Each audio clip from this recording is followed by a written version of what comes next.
told y'all.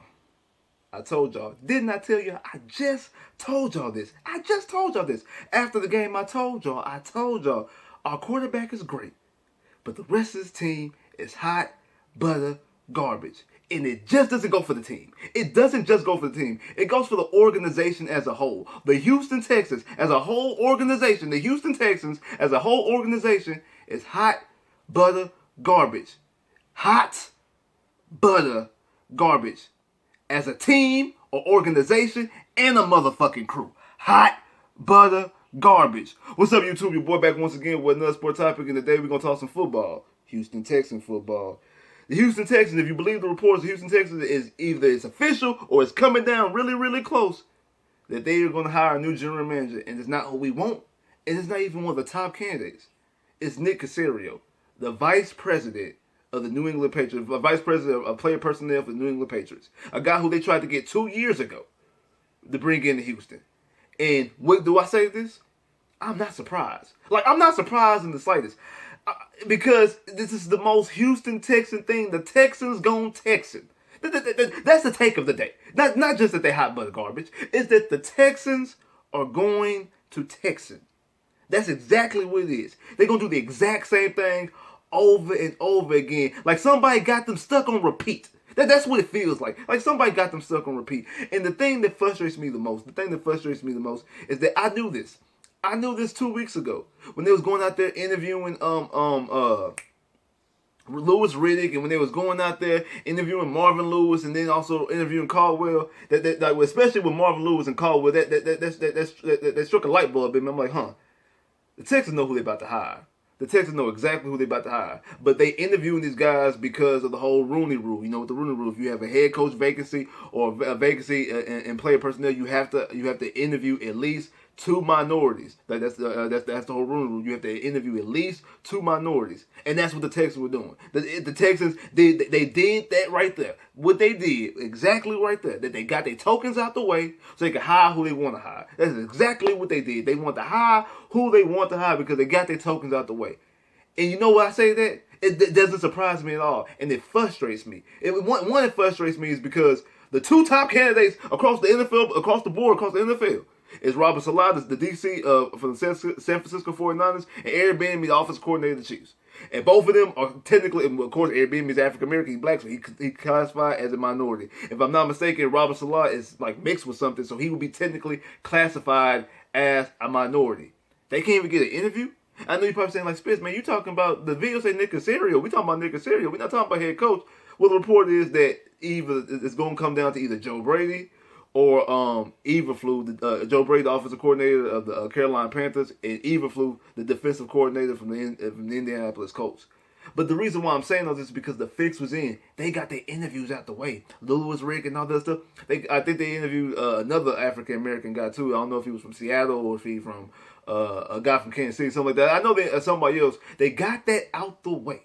That's what they did. They got their tokens out the way so they could hire who they want to hire. The fix was always in because they knew the moment that they fired Bill O'Brien what they were going to do. They knew exactly what they were going to do. Exactly. They knew exactly. They bring in Nick Caserio, a guy who you tried to bring in 2 years ago. Now, I'm being honest with you. Y'all know, y'all watch this channel all the time, so y'all know me. I am a Houston Texan fan through and through. If the Houston Texans, if it goes down and Nick Caserio is the general manager, if Nick Caserio is the general manager, Roger Goodell needs to find Cal McNair because he just spit in the face of the Rooney Rule. The reason why is because this is a guy who you want to hire 2 years ago, and all you did was give some fake interviews to abide by the rule. That's the reason why I don't like that. That's the reason why I don't like the Rooney Rule, because of stuff like this. Because it's exactly what people do. They don't even give real people candidates. When we got our guy, GJ, out there busting his ass, campaigning all on social media, everywhere, YouTube, television, everywhere. Garrett Jones is all over the place, campaigning, trying to get this job. And when he tried to get an interview, you know what they told him? We good. They said, we good. You know why they good? Because they already got their 2 tokens out the way. They got their 2 tokens. They would have did better by interviewing me, Honcho, Wink, and Tenny. They could have interviewed us. They would have got three black people in the Mexican. They would got their interviews out the way. They got their tokens out the way for both general manager and head coach. They would have did a better job doing that. Because how do you interview guys who've been fired multiple times, not even in the running, but the 2 top candidates? The 2 top candidates don't even get interviews. That right there shows me that you already knew what you were going to do when you fired the person that you fired, and all these things that you're doing now, or you just doing them, like I said, just to meet your quota. You did that just to meet your quota, and because of that, you deserve to get fined, a hefty fine. Yes, I know that might punish my team on the field, but at this point, I don't give a damn, because that's wrong, and that's exactly what it is. And people talk about this. Okay. And another thing, I want to bring something back. Because obviously, if Nick Caserio is here, that means Jack Easterby is going to be here as well. All these reports that we talking about that Jack Easterby could be packing his bag after the game and whoop-de-whoop, all that was for naught. Jack Easterby has embedded himself and ingrained himself in this organization. He's stuck his claws in this organization, and I've been saying this numerous times. He's a snake. There's a snake in the organization, and his name is Jack Easterby. This is the reason why. At the end of the day, I know Bill O'Brien made the moves. He pulled the trigger, so you can't absolve him. He is to blame. But the moment Jack Easterby stepped inside Houston and became part of this organization, that's when all the funny stuff started happening. And I truly believe, especially right now, because remember, he got here. They got rid of Brian Gaines because they tried to get Nick Caserio. The whole thing was botched and fluked, and the Patriots caught on to it and threatened to get tampering charges. So they gave the power to quote-unquote Bill at that point in time. And you know what? Again, that's when all the funny stuff started happening. And I'm telling you, because remember that we were trying to get Brian Gaines was trying to get a long-term deal done with Clowney. That is fact. He was trying to get a deal done with Clowney. And when he was gone, and Bill got in charge, I'm firmly Nick Caserio was all in Bill O'Brien. Yeah, you can get rid of Clowney. Do this. Yeah, you trade, get these multiple picks for Larry Tunsil. Yeah, you can get rid of Hopkins. Do this. Yes, you can sign Ruther Cobb to this. Yes, you can come on and get Brandon Cooks. Yes, you can do this. Yes, draft this guy. All that was to build up bad and negative equity. So when the shit hit the fan, all the fingers point to one person, and he can get his ass up out of here so he can bring his homeboy who he wanted here all along. And now he definitely is embedded in charge because his homeboy gonna have his back regardless. Like, yeah, Bill O'Brien's supposed to have his back, but he ain't know Bill O'Brien from anybody to know anybody. He just met Bill O'Brien. Nick Caserio is his boy. So he know for a fact he get Nick Caserio in, he definitely good. He good. He good without even getting looked at. Because also, his name gets brought up in the fire when you talk about all those trades. His name gets brought up in there. Because he's the quote-unquote, I forgot whatever he's classified as. But that his name gets brought in. Now, if you give Nick Caserio full general manager duties because he's a vice president of football operations for the Patriots, so he's a quote-unquote general manager type caliber guy, now all the blame will go on Nick Caserio if things go left. So now he gets to sit back. Like he the boss of everything, and really gets none of the blame now. See, he think he's slick, and that's what snakes do. Snakes think they slick. That's the reason why you gotta cut your grass to make sure you ain't got no snakes in your yard. That's what snakes do, and that is exactly what's going on here in this organization. And I know people out here. I know people talked about how the organization ran previously. This organization is run horribly now since Couch took it over. And I said this numerous times that he's a guy who knows nothing about football. He's a guy who was inherited a team. He wasn't born and raised and was a kid and watched the team grow up. When the team was made, he was already a grown ass man. And then the first 5, 6, 7 years, he had nothing to do with the organization. He was in Dallas running Bob and this other company. He didn't get brought in until later on, to like 2008. He didn't get brought into the organization until like 2008, 2009. So he has no emotional ties because he ain't built this franchise. He didn't grow up with this franchise. And then when it started, he was nowhere around. He has no actual real investment into this franchise. Outside his last name has been there, and his dad and his mom was the one who created this team. Because technically, Janice is the owner. He's just the chairman. He's just taking over as the chairman duties. So he has no interest in this team, and obviously knows nothing about football. And I give you a point. He does give whoever he gives in charge. He does give them full range. I give you that, and that is a plus. You give somebody full range, but when you give the wrong person full range, like Bill O'Brien, the situation that you end up in, you have a quarterback playing his ass off all year long, leading the league in passing. I don't care what people say. Oh, Patrick Mahomes ain't played, you know. I don't care. At the very least, he's still been second. Everything else he did, he's still the top notch. He still broke the franchise record for the most yards and most touchdowns in a single season on a 4-win team. That's because you gave the wrong person in charge. And it seems like you're going down that same rabbit hole again. A guy who knows nothing about football. I'm not talking about Nick Caserio. I'm talking about Cal. A guy who knows nothing about football continuously let other people, like Jack Easterby, Jack Easterby is a chaplain. He's a chaplain. He's not a football guy. He's not an organizational guy. He's a chaplain. And you're letting him make decisions for $1 billion industry of football. A guy who's a chaplain, who has no football background, no management background, if I'm not mistaken, because anything on his background, you can't believe it because he made everything up. Everything is made up, and this is proven fact. People who had nothing to do with the Texans organization, like Matt Florio, had nothing to do with the organization, went to investigate exactly what Jack Easterby does and what he did throughout his whole career, and found the lies on his resume, found blatant lies, and yet he's still in charge, and you let this guy slide his way up to the top. It's actually more so about Jack Easterby than it is about Nick Caserio.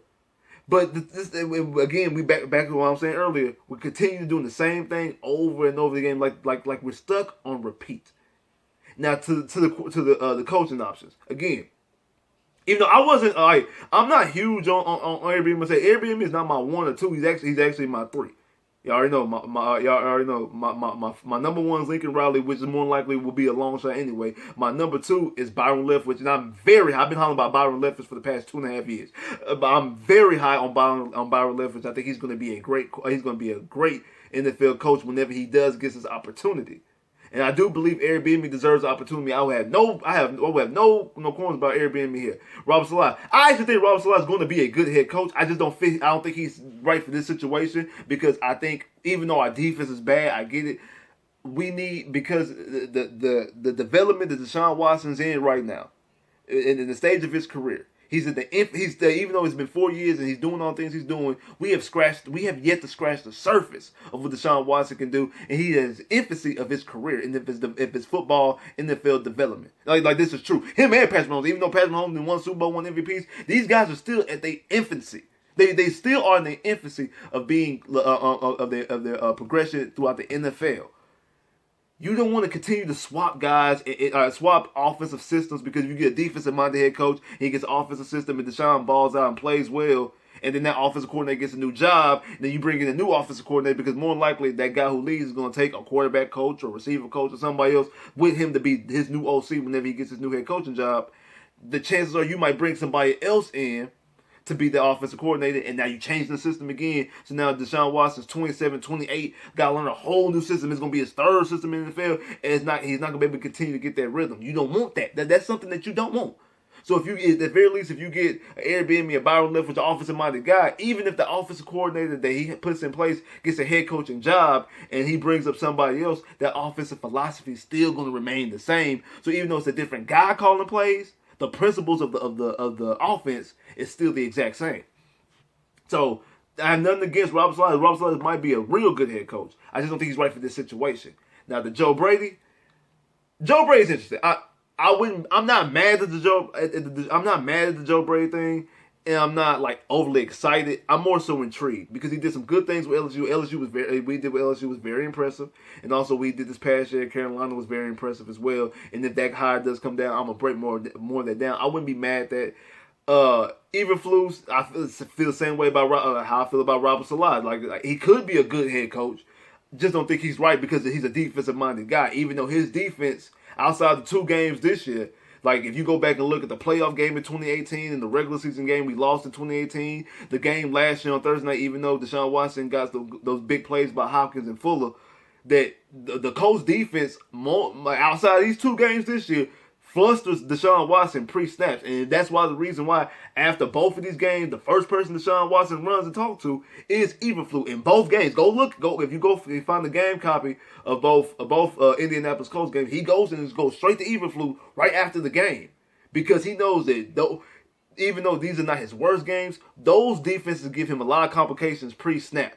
Like those defenses, and he's able to get through it this year, especially with the cast of receivers he had. Didn't have Fuller, didn't have Hop in both games, but those defenses normally give him fits. So I could kind of see that might be being actually strategic as far as instead of having a guy in the same division we see twice a year, fluster my guy, I have him on the same size, my guy. But then again, it goes back to what I was saying about the offensive-minded, defensive-minded system. I understood it. He might be a good coach, but I don't feel he's right for the system. But this whole Nick Caserio thing, like I said, it's hot, but it's trash beyond belief. But again, at the end of the day, the Texans gonna Texas. Are you surprised? And like I say, it's more so a spit and slap in the face to the whole Rooney Rule, the whole principle of the Rooney Rule, when guys who are actually legit qualification guys don't even get a look at it. So you were doing all them interviews just to save face. Just like I say, to meet your quota, because you knew, especially with a guy like Nick Caserio, to take Joe Brady and the rest of the guys out. With Nick Caserio is a clear slap in the face to the Rooney Rule, because that's a guy you was willing to risk tampering charges for 2 years ago. You was willing to go through tampering charges, willing to lose first round picks. Think about that. Almost lost first round picks in the fine, and almost lost first round picks because the Patriots would have traded for Nick Caserio. Would have traded Nick Caserio if they would have gave up first round compensation. Just for Jack Easterby to tell Bill O'Brien and get some first round picks for Larry Tunsil. Think about that. The fix is in. The fix was always in. So things like that right there raises the eyebrow. And like I say, because of that, it is a fine offense. That's exactly what Roger Goodell needs to do. He needs, as soon as it goes official and the ink dry on the paper, what you need to do is go back and let him be like, I know these interviews that you was doing the other day wasn't real.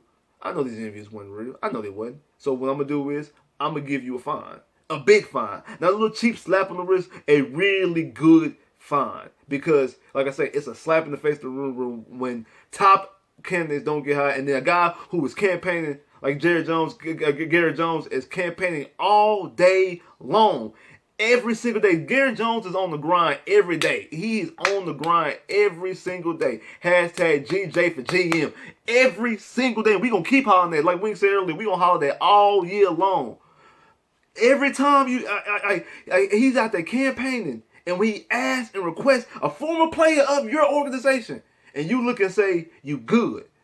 Again, a slap and spit. You can't even give him an interview? We good on interviews because you met your quota.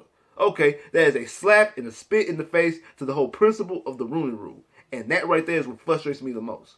Like, share, subscribe if you haven't, comment below if you haven't, click that bell, get more videos. I holla.